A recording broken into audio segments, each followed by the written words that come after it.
The train station was unusually crowded for a Tuesday evening. A restless mix of metallic echoes, rushing footsteps, and the sharp whistle of the arriving express.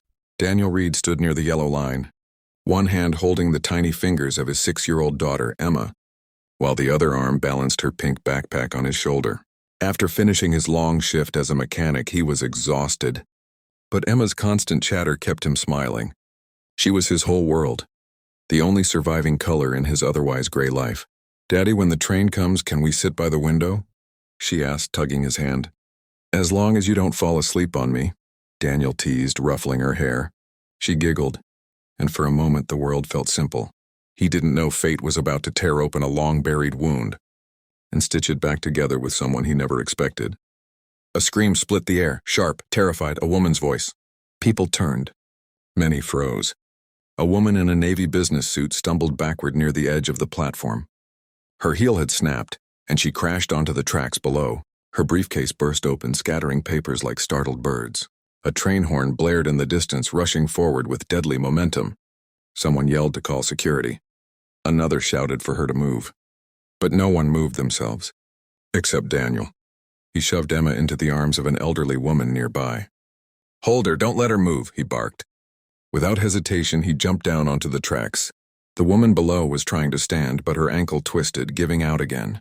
Her eyes shot up, bright hazel, wide with panic, locking onto him. Her voice trembled.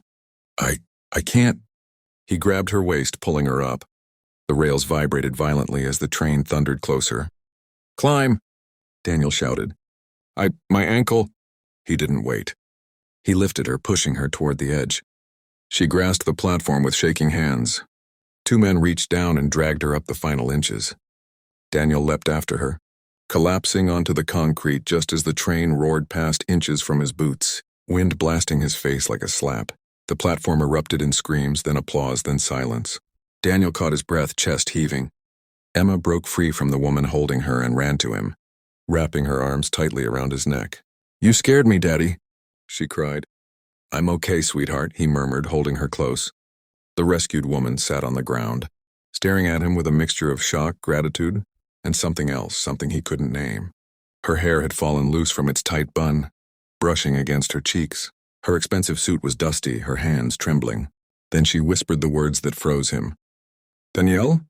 He blinked. He didn't know her. At least he thought he didn't. She swallowed hard, eyes filling with tears. "It's you. I finally found you." He frowned. Do we know each other?" She let out a shaky breath. "Not exactly. But I've been searching for the man who saved my brother 5 years ago. A mechanic who jumped into a burning car on Highway 16. The only clue we had was your first name."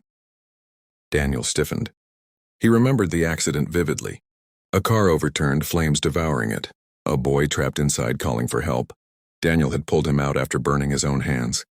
An ambulance had taken the boy away, and Daniel had disappeared before reporters arrived. That boy must have survived. "Your brother," Daniel murmured. "He made it?" "He did," she whispered. "Because of you. I promised myself if I ever found you, I would thank you. Repay you. Something." Her voice cracked. "But instead you ended up saving me too." People around them were filming, murmuring, staring. Daniel didn't care. He helped her stand, supporting her as she balanced on her injured ankle. "I'm Celeste Hart," she said softly, "CEO of Hart Industries." Daniel almost choked. She was one of the youngest female CEOs in America. A billionaire, and he had just pulled her off train tracks. "I think you should get that ankle checked," he said awkwardly. "I will." She touched his arm gently. "But only if you come with me." He hesitated. Glancing at Emma, Celeste's gaze softened when she saw the little girl clinging to him. "This is Emma? How do you know her name?"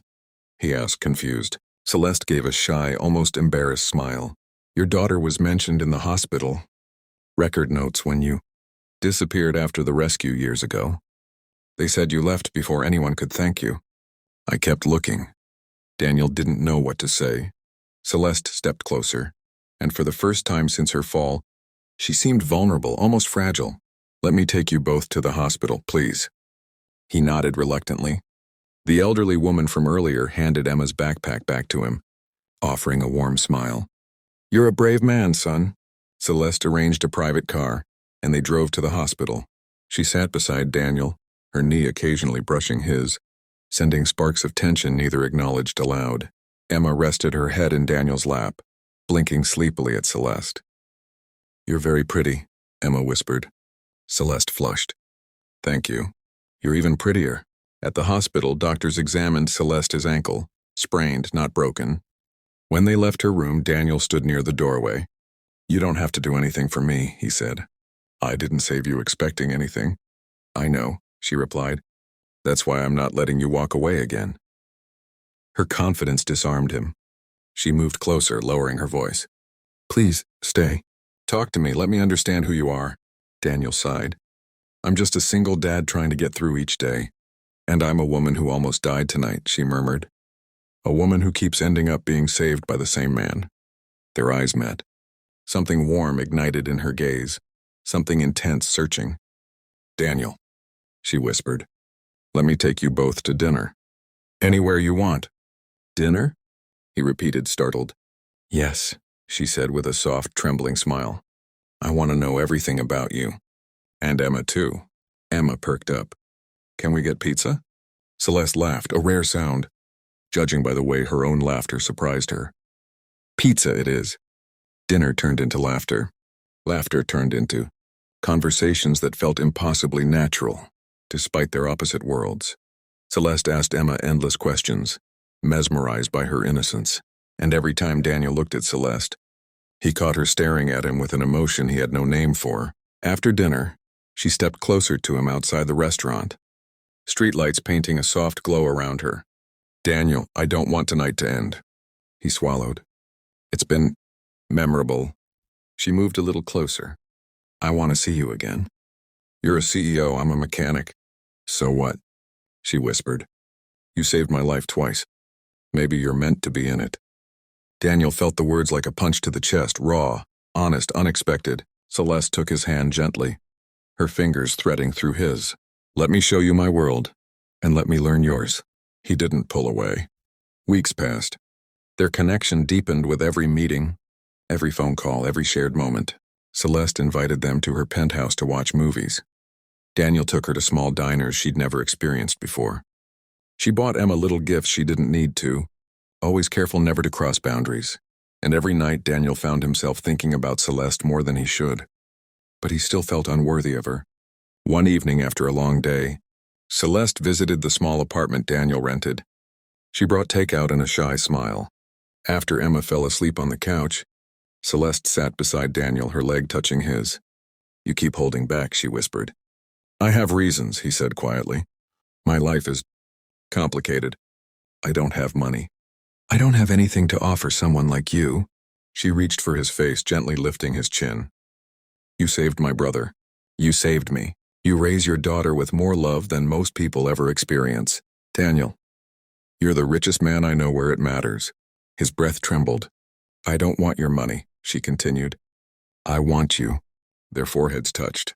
The moment was intimate, fragile, electric. "I've waited years to find you," she whispered. "Don't make me lose you again." Daniel closed his eyes, overwhelmed. And then she kissed him.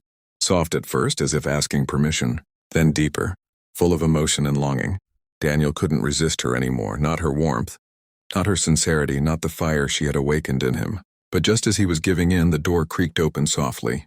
Emma stood there, rubbing her eyes. "Daddy, can Celeste stay for bedtime stories?"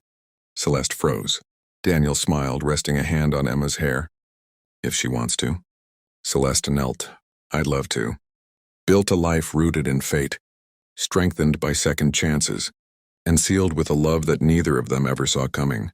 Emma snuggled between them on the couch, holding a book. Celeste read with gentle warmth, occasionally giving Daniel shy glances when Emma wasn't looking.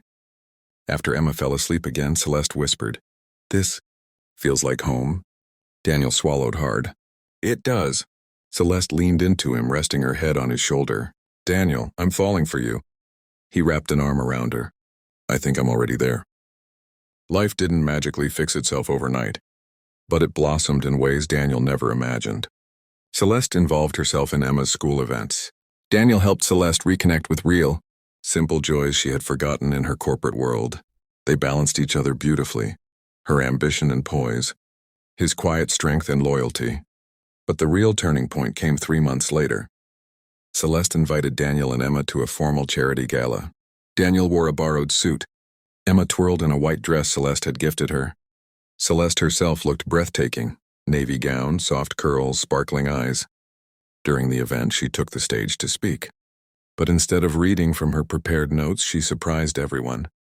"I want to tell you about a man," she began, voice steady. "A man I searched for over 5 years. A man who saved my brother, saved me, and changed my life." Daniel's heart pounded. "This man isn't a millionaire. He isn't a businessman. He isn't polished or privileged." Her gaze drifted to Daniel. "He is simply good, brave, selfless. The kind of man this world doesn't deserve, but desperately needs." The room fell silent. Celeste stepped down from the stage and walked directly toward Daniel. People parted around her as if making a path for destiny. When she reached him, she took his hand softly. "Daniel Reed," her voice trembled. "I finally found you once, and I'm choosing you again now. Forever." Daniel stared at her, unable to speak. Celeste dropped to one knee. Guest gasped. Emma squealed. Daniel's breath caught in his throat. "I don't care about status, money, or background," she whispered. "All I care about is you, and the little girl who has captured my heart. Daniel, will you let me be part of your life? For real, officially?" Daniel's eyes filled with tears he couldn't hide. He pulled her up gently, cupping her face. "You already are," he said.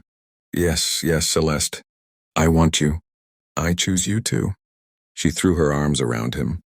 He lifted her, spinning her as the crowd erupted in applause. Emma rushed forward, hugging them both.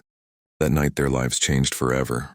Celeste moved to a quieter, warmer position in her company to give more time to her new family. Daniel started his own garage. Business with her support, though. He insisted on earning his way. Emma flourished, now surrounded by 2 strong adults who adored her. And Celeste? She often whispered the same sentence to Daniel whenever she lay in his arms. "I finally found you." And every time Daniel whispered back, "I'm not going anywhere." They built a life rooted in fate, strengthened by second chances, and sealed with a love that neither of them ever saw coming.